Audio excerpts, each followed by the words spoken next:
You are eating less than ever, moving more than ever, and the belly fat is not moving at all. You watch them every January, pounding treadmills, drenched in sweat, purple in the face. They burn 500 calories in 45 minutes. And 6 weeks later, the midsection looks the same, sometimes worse, as if the fat heard them coming and dug in deeper. That is exactly what happened.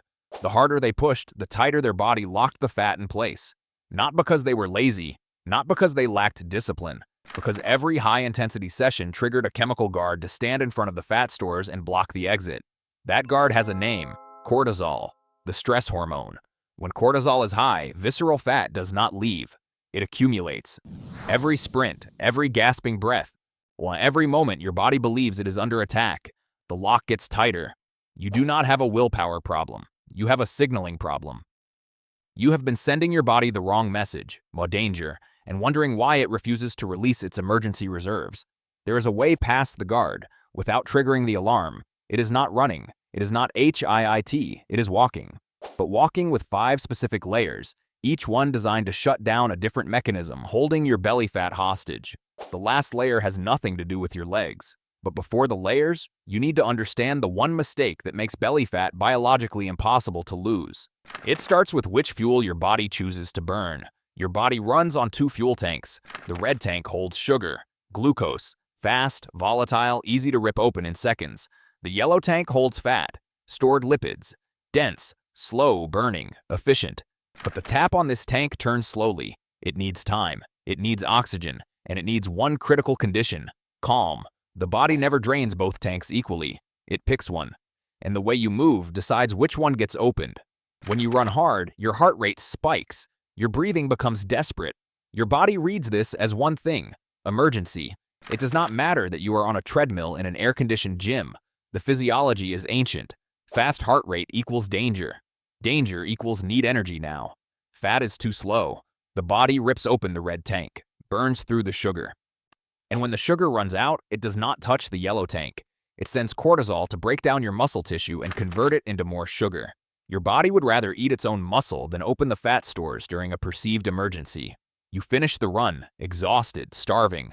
And your visceral fat did not lose a single gram. Now walk. Zone 2. Heart rate low. Breathing easy. Nasal. Your body scans the environment. No emergency. No alarm. Oxygen is abundant, so it reaches for the efficient fuel, the slow fuel. It opens the yellow tank and pulls fat directly from the visceral stores around your organs. You burn fewer calories per minute. That is true, but running burns 500 calories of sugar. Walking burns 180 calories of fat. The number is smaller. The target is precise. This is the difference between setting fire to the whole house and removing the one thing that is killing you. Belly fat is not afraid of your suffering. It is afraid of your silence. But silence alone is not enough. Because every time you eat, a flood hits your bloodstream.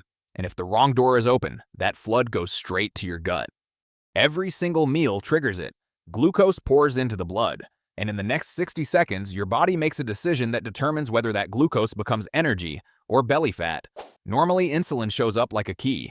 It slides into the lock on your muscle cells. The door opens. Glucose walks in. Muscles get fed. Blood sugar drops. System balanced.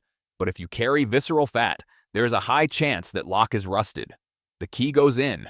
It does not turn. This is insulin resistance. Your pancreas sees the glucose still sitting in the blood. It panics. It makes more keys, more insulin, more, flooding the system just to force the door open. And insulin is not just a key. It is a storage command. When insulin is high, the body receives one instruction: store. The muscle door is jammed, but the fat cell door is wide open. So the glucose that should have fed your muscles flows to your liver, gets repackaged, and lands in your belly as visceral fat. Same meal, same plate, same calories. In a healthy body, that glucose feeds muscle. In a resistant body, it feeds the belly. Not because you ate too much, because the doors are broken. Now, the hack. Walk for 10 to 15 minutes immediately after your largest meal, not before, not 2 hours later. Immediately. Your muscle cells have a back door, a transporter called GLUT4. This door does not need a key. It does not need insulin. It opens with force, physical force. Every time your leg muscles contract, quads, calves, glutes, the contraction pushes GLUT4 to the surface of the cell, The back door swings open, glucose rushes in. Your muscles become a dry sponge dropped into a pool of sugar water. And they vacuum the glucose out of your blood before it ever reaches the liver, before it ever becomes fat. No extra insulin needed, no storage command triggered, and it cascades. Lower glucose spike means lower insulin spike. Lower insulin means the guard steps aside, the yellow tank stays accessible longer. You earn the meal you just ate, and with 15 minutes and 2 legs. Walk the dog, call your mom, wash the dishes, then step outside. Flat ground, easy pace. That is the entire protocol. The meal just hit your bloodstream. Glucose is flooding in. It will go somewhere, into your muscles or into your belly. The destination depends on one decision, whether you stand up. That is layer 1. But right now, 3 numbers are stuck in your head that are sabotaging everything, and none of them are real. 10,000 steps, 30 minutes minimum, high intensity required. You have heard them so many times they feel like science. They are not. 10,000 steps came from a Japanese pedometer marketing campaign in 1965. The device was called Manpoke. 10,000 step meter. A brand name, not a clinical trial. 15 minutes at the right time destroys 10,000 steps at the wrong time. Walking is not intense enough to burn fat. Correct, if your goal is burning calories. Dead wrong if your goal is burning fat. Running burns more calories. Walking burns more fat. You already know which tank you want to empty. You need at least 30 minutes for it to work. GLUT4 activates with muscle contraction, not with a timer. 10 minutes after a meal is enough to open the back door. The sponge does not check your watch. Forget the old numbers. Not how long, not how far, when, and at what speed. And the difference between the right speed and the wrong speed is the difference between emptying the yellow tank and locking it shut. Your body has a built-in speedometer. It has been on your face your entire life. Your nose. The rule is absolute. Breathe only through your nose. Inhale through the nose. Exhale through the nose. Mouth stays closed the entire walk.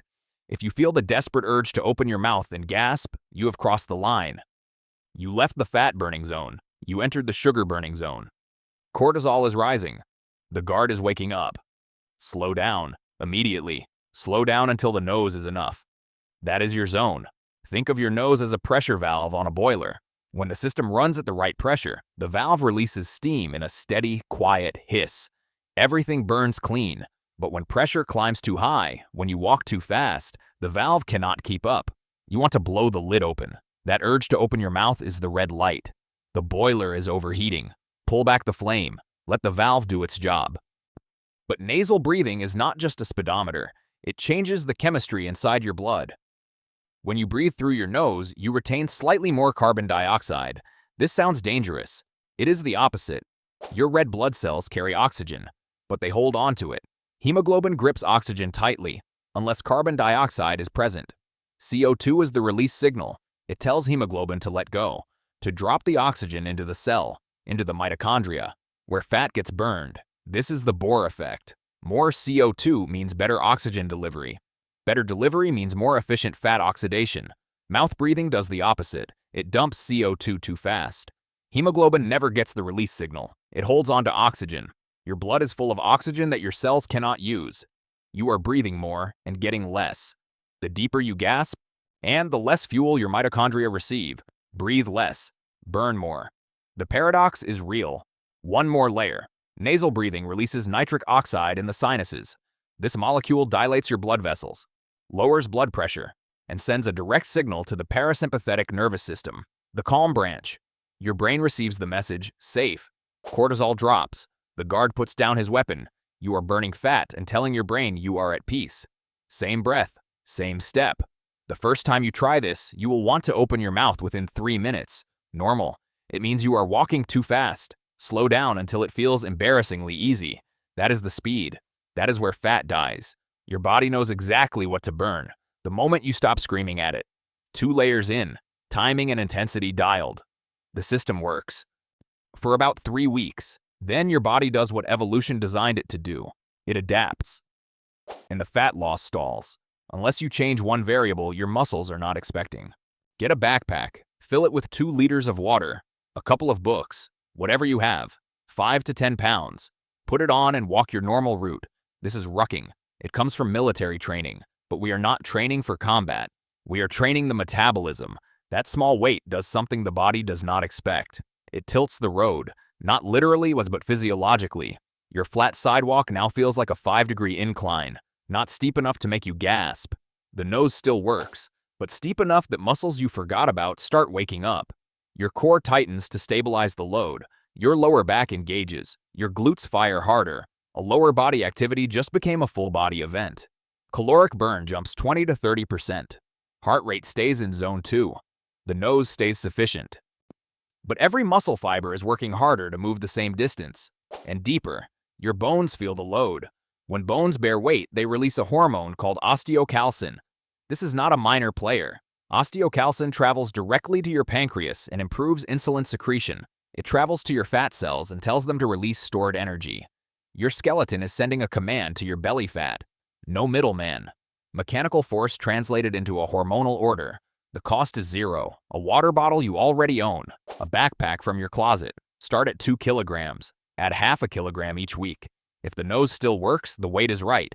If the mouth wants to open, drop a book. Every step under load lays one more brick in a furnace that runs all day, not just during the walk, after. Bigger muscles, denser bones, a big higher resting metabolic rate. The walk ends in 20 minutes. The engine keeps burning while you sit at your desk, while you sleep, while you do nothing at all. You are building a machine that burns fat without being asked. But there is a signal coming from above the neck that can override the entire machine. A signal most people send every single day, without knowing it, 20 inches from their face. Your phone. That is the signal. And it is dismantling your progress every time you pull it out mid-walk. To understand why, you need to understand the real boss behind belly fat. Not insulin, not cortisol. The thing that controls cortisol, the amygdala. Your brain's threat detection center. The alarm system that scans every second of your life for danger. When the amygdala fires, cortisol floods the bloodstream, and visceral fat, the specific fat wrapped around your organs, it is covered in cortisol receptors, more than any other fat in your body. Cortisol does not just prevent it from leaving, it commands more to be stored. Every hour the alarm stays on, more fat gets deposited around your gut. This is why chronically stressed people carry belly fat even when they are thin everywhere else.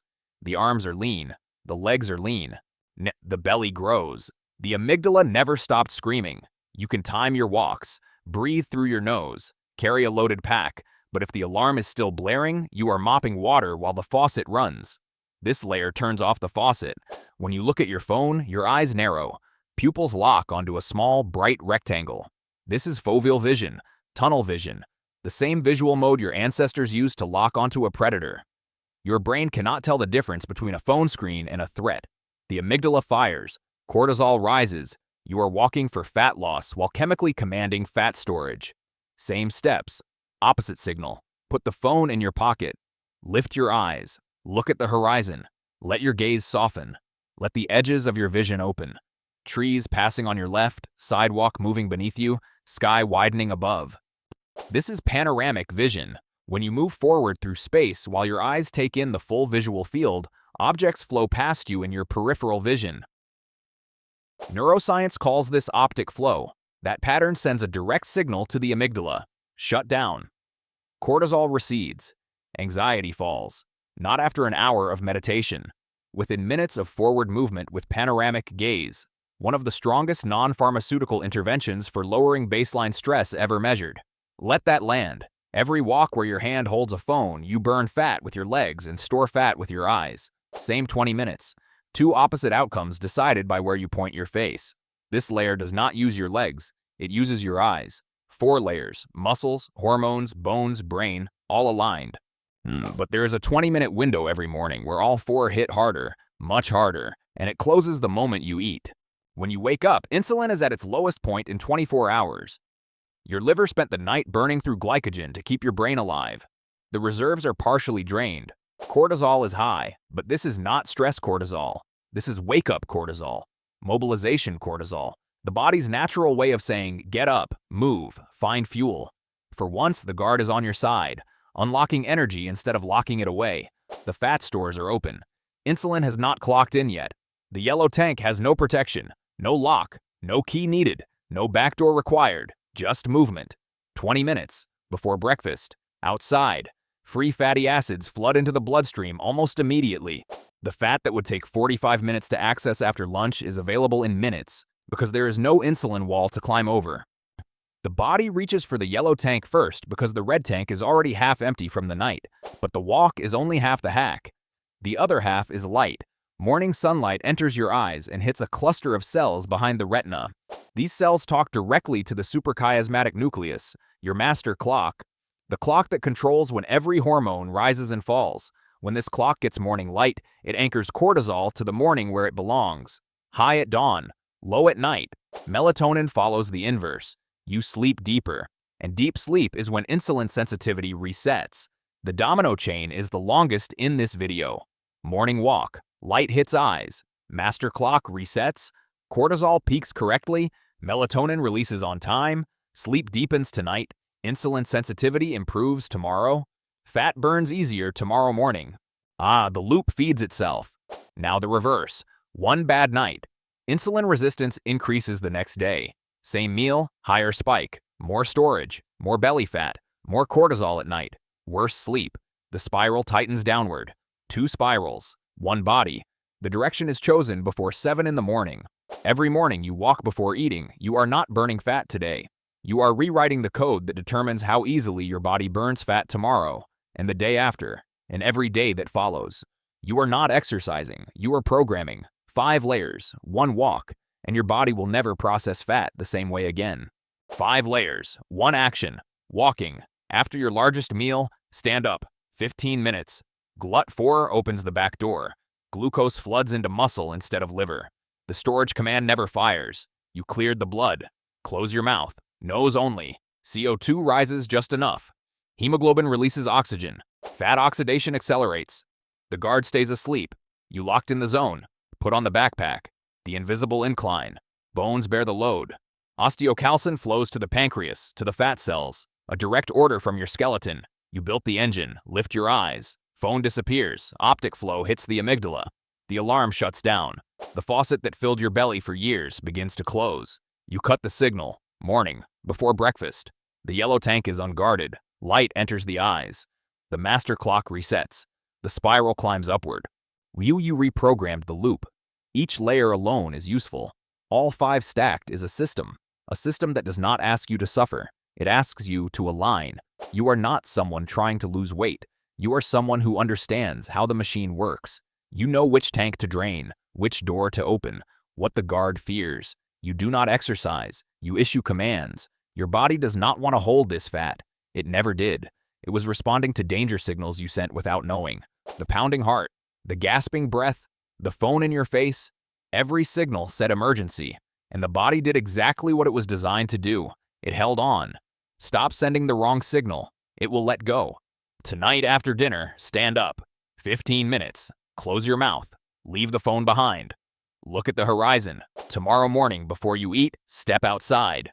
Warm 20 minutes. Sunlight in your eyes. Feet on the ground. Let the biology do the rest. But there is one factor that happens during the 8 hours you sleep every night that can tear down all 5 layers in a single night. It is not food. It is not a hormone. And almost nobody is talking about it.